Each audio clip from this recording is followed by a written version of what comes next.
YTN 뉴스라이더 함께하고 계십니다. 비트박스를 잘하려면 두 가지를 기억하라는 말이 있죠. 북치기와 박치기입니다. 안전운전을 하려면 두 가지는 꼭 피하시는 게 좋습니다. 바로 칼치기와 새치기입니다. 새벽 시간 도심 도로에서 칼치기와 새치기로 난폭 운전을 하던 운전자가 사고를 내고 달아났습니다. 앞차 들이받고 공사장 가벽까지 들이받고 나서야 멈췄습니다. 차량에서 남녀 3명이 내렸는데 사고 수습도 안 하고 그대로 도주했습니다. 소유주가 운전한 것인지 차량이 절도를 당한 것인지 경찰은 여러 가능성을 열어두고 수사하고 있습니다. 김영수 기자입니다.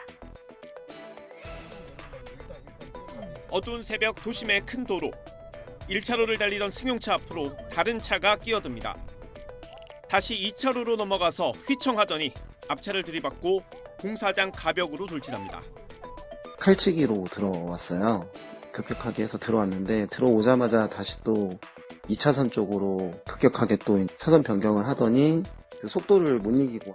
수사에 착수한 경찰이 승용차 주인을 조회한 결과 외국인으로 파악됐습니다. 알고 보니 다른 경찰서의 수사 대상에 오른 인물이었는데 출석 통보에 응하지 않은 상태였습니다. 다만 경찰은 소유주가 운전했을 가능성은 낮은 것으로 보고 차량 절도를 포함해 여러 가능성을 열어두고 수사하고 있습니다. 앞쪽에서 남성분이 나오셨는데 꽤 어려 보였어요. 그리고 뒤쪽에서 또 여성분 한 명이랑 남성분 한 명이랑 같이 나와가지고. 애싸움이 어른 싸움 된다는 말이 있는데요. 반려동물을 키우는 인구가 크게 늘면서 요즘은 개싸움이 사람 싸움이 되는 시대가 됐습니다. 이번에는 설 연휴에 애견 호텔에서 있었던 사고를 전해드리겠습니다. 설 연휴에 애견 호텔에 반려견을 보냈던 제보자는 큰 충격을 받았습니다. 자신의 반려견이 호텔 업주의 개에 물려서 다쳤기 때문입니다.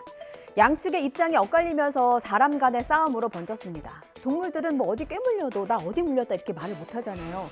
비슷한 물림 사고가 반복되고 있지만 경위를 파악하기 힘든 만큼 관련 제도와 대책이 마련돼야 한다는 지적이 나옵니다. 윤웅성 기자가 취재했습니다.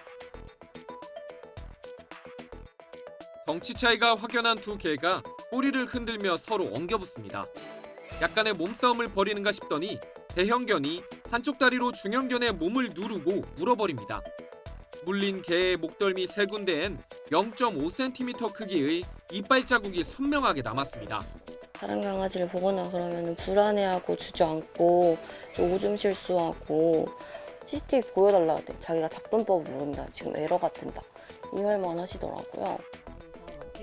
뒤늦게 상처를 발견한 반려견 주인은 사과와 피해 보상을 요구하러 애견 호텔 주인을 찾아갔습니다. 하지만 사고 처리 과정과 보상 금액 등을 놓고 양측 입장이 엇갈리면서 개 주인들 사이에 폭행으로 번졌고 결국 고소 등 법적 분쟁으로까지 이어지게 됐습니다. 상태를 확인했는데 아무 이상이 없어서 견주한테는 그 물림 사고에 대해서는 언급하지 않았고 치료비 부분하고 그리고 위로금으로 100만 원 제시를 했습니다. 저희가 1000만 원까지는 해줄 수 없다라는. 현행법상 애견 호텔을 비롯한 동물 위탁 관리업자는 개를 크기별로 나누어 관리하는 등 안전에 힘써야 하지만 이를 위반해 사고가 나더라도 과태료나 행정처분에 그칠 뿐 형사상 처벌을 받진 않습니다. 또 동물 위탁 관리업은 허가제가 아니라서 서류를 갖춰 신고만 하면 영업할 수 있다 보니 전문성이 떨어진다는 우려도 있습니다. 서류들을 잘 만들어내지만 실제로는 그 서류처럼 운영되지 않는데 신고제, 등록제로 운영되고 있는 게 좀 허가제로 바뀌면은 더 좋을 것 같고. 여기 부산 해운대 전경을 보니 속이 탁 트입니다. 이 높은 아파트 위에 더 높이 우뚝 솟은 아파트. 부산 해운대의 랜드마크로 꼽히는 LCT입니다. 99층, 무려 411m 높이를 자랑합니다. 이 높은 만큼 누군가의 도전 의식도 자극하나 보죠. 남성 2명이 꼭대기에 등장했습니다. 아침 7시 해가 떠오르는 해운대 앞바다의 절경을 바라보며 아찔한 높이에서 그대로 뛰어내렸습니다. 그리고 호련히 사라졌습니다. 어디로 갔을까요? 경찰은 해운대에 있는 초고층 건물 LCT 99층에서 낙하산을 타고 뛰어내린 외국인 남성 2명을 쫓고 있습니다. 이들이 뛰어내린 시각은 지난 15일 아침 7시쯤 관리자의 눈을 피해서 화물 전용 엘리베이터를 타고 전망대가 있는 99층에 올라간 것으로 보입니다. 맨몸으로 뛰어내릴 리 없습니다. 신고 내용으로 미루어 보아서 낙하산을 메고 뛰어내린 것 같고요. 해운대 백사장 방향으로 뛰어내려서 착지한 후에 자취를 감췄다고 합니다.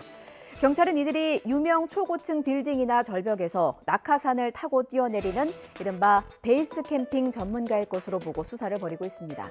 411m의 LCT가 베이스 점퍼들의 먹잇감이 된 건 이번이 처음이 아닙니다. 지난 2019년에도 러시아인 2명이 낙하산을 이용해 뛰어내려 주거 침입 혐의로 입건됐습니다. 당시 경찰에 붙잡히기는 했는데 풀려났고 러시아로 돌아가서 SNS에 낙하하는 자신들의 모습을 올리기도 했는데요. 도전도 좋고 젊음도 좋고 다 좋다 이겁니다. 그런데 굳이 주민들의 안전을 위협하고 목숨까지 걸면서 해야 하나 싶습니다. 이번에도 외국인이라고 하니까 출국하기 전에 얼른 붙잡았으면 좋겠네요. 돈 5천만 원의 가치 얼마나 될까요? 말할 것도 없이 큽니다. 자, 그럼 무엇을 해주면 5천만 원을 주겠다라는 제안을 받게 된다면 어떤 생각이 들겠습니까? 얼마나 위험하고 어려운 일이길래 5천만 원씩이나 줄까 싶으시죠? 자, 이 빈칸을 채워보겠습니다. 법정에서 위증을 해주면 5천만 원을 주겠다는 제안. 이게 어떤 사건이길래 위증까지 필요하나 봤더니요. 동거하던 전 여자친구를 감금하고 성폭행하고 코뼈까지 부러뜨려서 재판에 넘겨진 남성 재판이었습니다. 자, 여기 3명이 있습니다. 연인 관계였던 가해자와 피해자, 그리고 피해자와 새로운 연인이 된 현재 남자친구. 그러니까 그 전 남자친구였던 가해자가 피해자에게 위증을 제안했고요. 피해자의 현재 남자친구는 이 돈 5천만 원이 탐나서 피해자에게 위증을 하라고 시켰습니다. 하늘 아래 비밀 없다고 결국 탄로 나서 재판까지 받게 됐잖아요. 피해자를 2번, 3번 울리는 셈이 됐는데 강력한 대응으로 위증을 꿈꾸는 검은 속내에 경종을 울려주길 수사기관에 당부드립니다. 김철희 기자입니다. 지난해 5월 28살의 A 씨는 동거하던 전 여자친구를 성폭행하고 코뼈까지 부러뜨린 혐의로 재판에 넘겨졌습니다. 다급해진 A 씨 측은 피해자에게 진술을 번복해주면 대가를 지급하겠다며 회유했고 당시 남자친구인 B 씨도 이 사실을 알게 됐습니다. 돈이 탐났던 B 씨는 증인 신문을 연습하자며 피해자인 여자친구에게 특정 내용을 읽도록 했습니다. B 씨는 이를 녹음하고 편집해 진술이 바뀐 것처럼 꾸며 증거로 제출했습니다. 이후 직접 위증에도 나선 B 씨는 대가로 모두 5천만 원을 건네받았습니다. 하지만 재판 과정에서 제출된 녹취록과 피해자 증언 등이 엇갈리면서 범행이 탄로났고 결국 B 씨는 증거 위조와 위증 혐의로 자신까지 재판을 받게 됐습니다. 이처럼 위증을 시도했다가 검찰에 적발된 이들은 지난 한 해에만 622명에 달합니다. 1년 전과 비교하면 20% 넘게 늘어났고 최근 3년 동안 위증사범 적발 건수 역시 꾸준히 증가하는 추세입니다. 이 가운데는 김용전 민주연구원 부원장 재판에서 위증을 부탁한 혐의로 기소된 민주당 관계자들처럼 정치적 이해관계가 동기인 경우도 있습니다. 또 혈연 친분이 얽혀 있었거나 단순히 금전적 대가를 이유로 범행한 경우 등도 포함됐습니다. 검찰은 위증 범죄로 인해 무고한 사람이 처벌받거나 범죄자가 처벌을 피하는 등 사법 질서에 혼란이 생길 수 있는 만큼 철저한 수사로 배후 세력까지 뿌리 뽑겠다고 밝혔습니다.